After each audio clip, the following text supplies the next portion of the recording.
In the previous video, we discussed if God is worth your time to care about. Today, we will discuss the question that comes after that. Does that thing which is worth my time exist?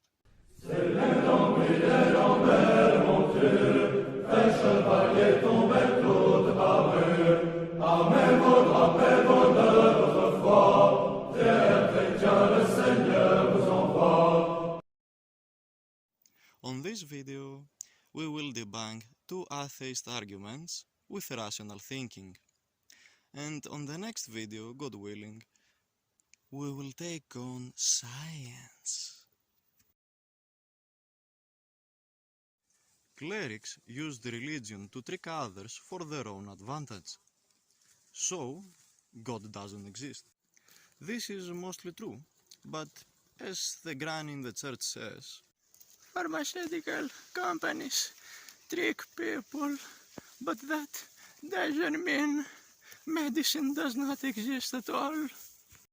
This old Christian thought is also true, especially if you think that to trick someone you need to use something that exists or something that the other person has need for it. If something does not exist and you try to trick the other person, you first need to persuade him, if her, this thing exists, so you can trick the other person with that. Clergy used something that already existed, never created a religion. But anyway, here we talk about God and not about religion and clergy or everything else. The government took money from Pfizer, but if you're vaccinated, you probably thought that, okay, the government is corrupted, but I want medicine, and medicine is medicine. So you must agree with me.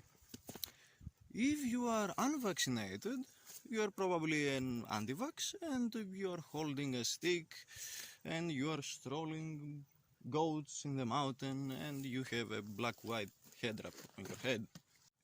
And thus we came to the theist argument / answer. People have the need to have a religion, and that exactly need is the one clerics used. They didn't create the need. People from the old, even older than the granny from the church, had religions and practiced them. Now, all we will come and say, all the religions are primal and worship spirits of the nature and similar shit. But there are many primal religions which are monotheistic or not so primal, like Tengrism, which is monotheistic, or the Sinaitic monotheism, which evolved later on during Bronze Age to the well-known Judaism. There were even more religions that were monolatric, but we don't know really if they were monotheistic or not, such as the Osiris in North Arabia, or the god of the sky deities of the Proto-Europeans, which evolved later on the pagan religions of Europe. Stone Age religions were not always primal, and modern religions, like some sects of Hinduism, are more primalistic than the Stone Age counterparts. But anyway, we all agree that people have the need of a religion. And here it comes the second atheist argument as an answer to what I said just now. People have religions because they need a superior being above their heads. This argument is totally wrong, because why Buddhism or Taoism exist if the existence of a superior being is the cause of the religion? An atheist may use a different interpretation of the same argument, which is the existence of God depends on the need of people to have a superior being above their heads. This is also false because why Judaism exists? In Judaism, God is not a superior being because he is not a being. The very word Yahweh means the one who exists, because in Judaism nothing exists except God. Only God exists. And because God exists, we are all here. God is the very existence, and not a being or something that coexists in the existence or who created the existence. So, God, in Judaism, is not a being, and therefore is not a superior one. God is the one who is, and nobody else is. To say that God comes from the need of a superior being above our heads, we must first agree that God is a superior being. But anyways, people have the need for a religion and not a God. As I said, like Buddhism or Taoism. As the video progresses, we go deeper, and it is time to start our own arguments. If we make the question what created the dogs or the people, atheists will reply the evolution, and humanity evolved from a common ancestor with the apes.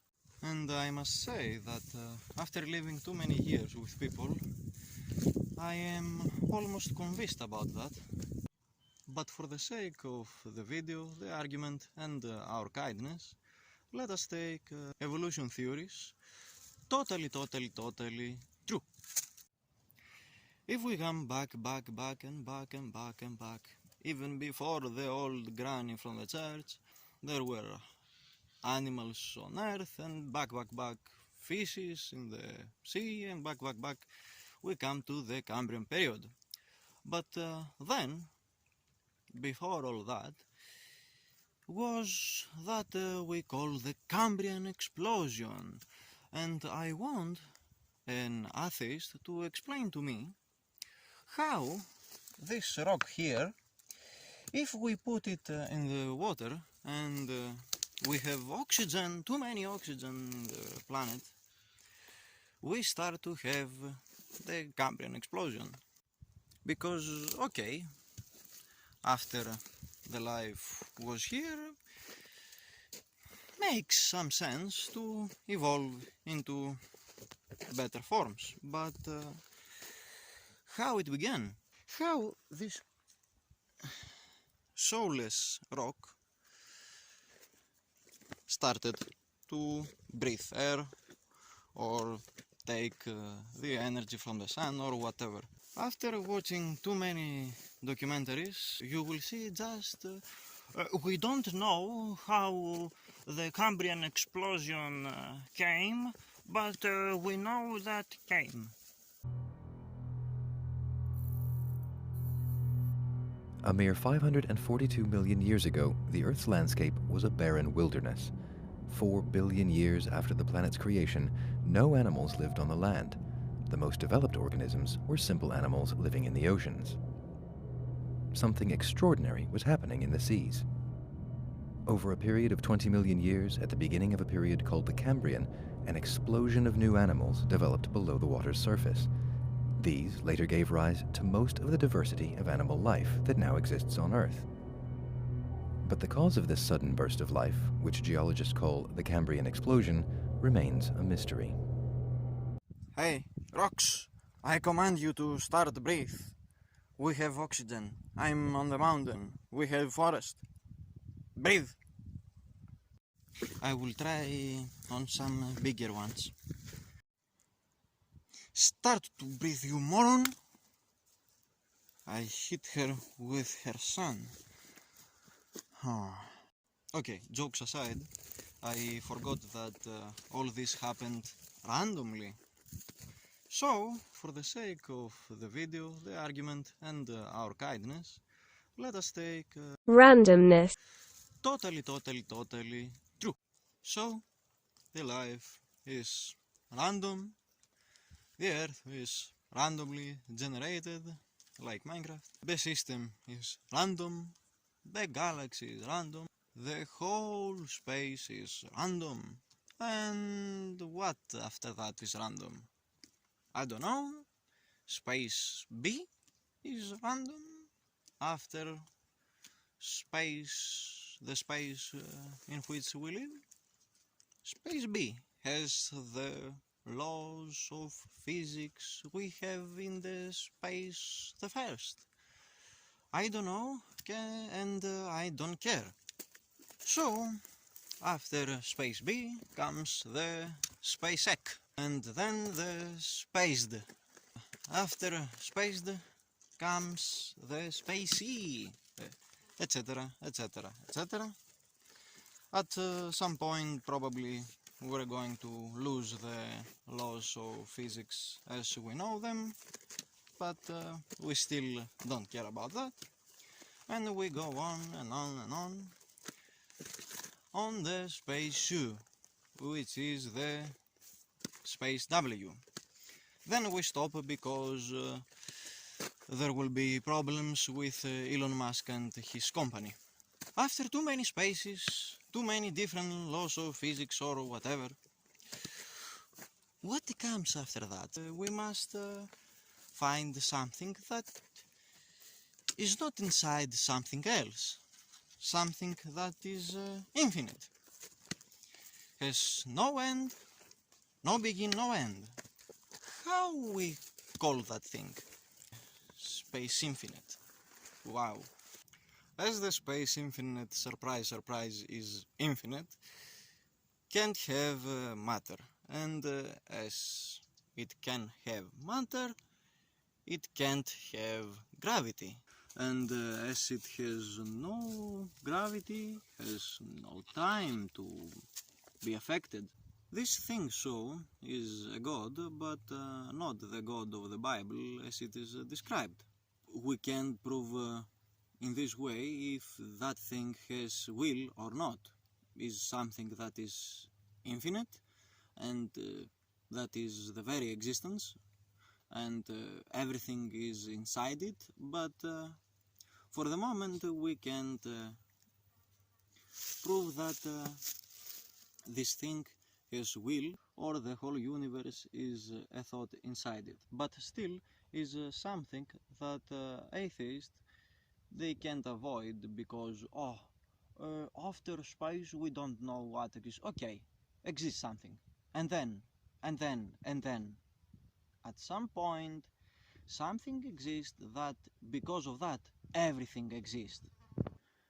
As you can see by the perfectly preserved wall, we're back to our base, so we can go even deeper with our arguments. At this point I will cheat a bit, and I will use Craig's argument as a base for my own. If God's existence is even possible, then it follows that God exists. So if this argument is sound, it puts the atheist in a very awkward position. The atheist must deny not merely that God exists, he must maintain that it is impossible that God exists. And that is certainly a radical claim that would require great justification.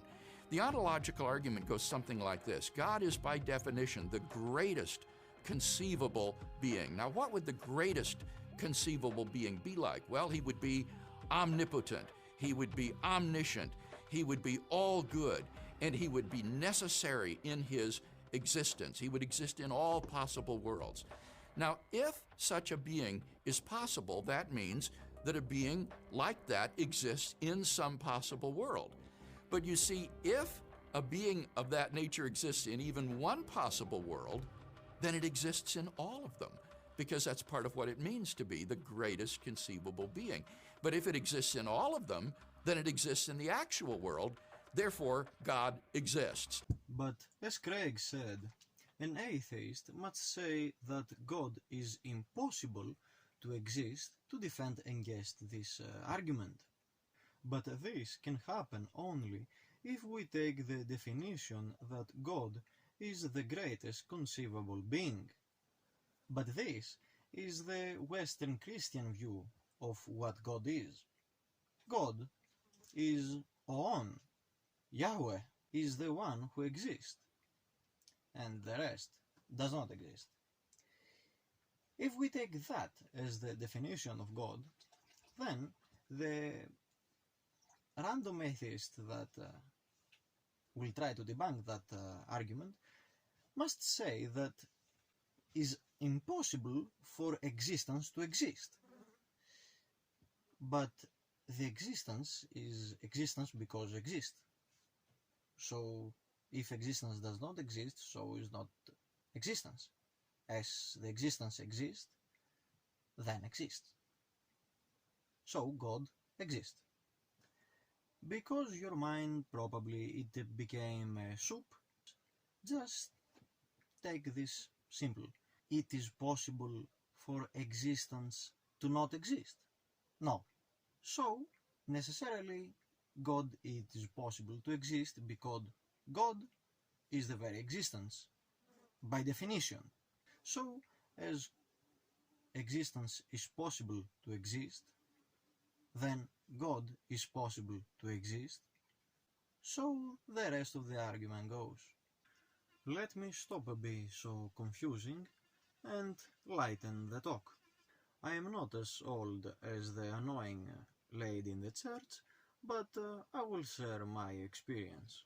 Secularist atheists tend to have more ethical behavior than the average people who consider themselves as religious theists.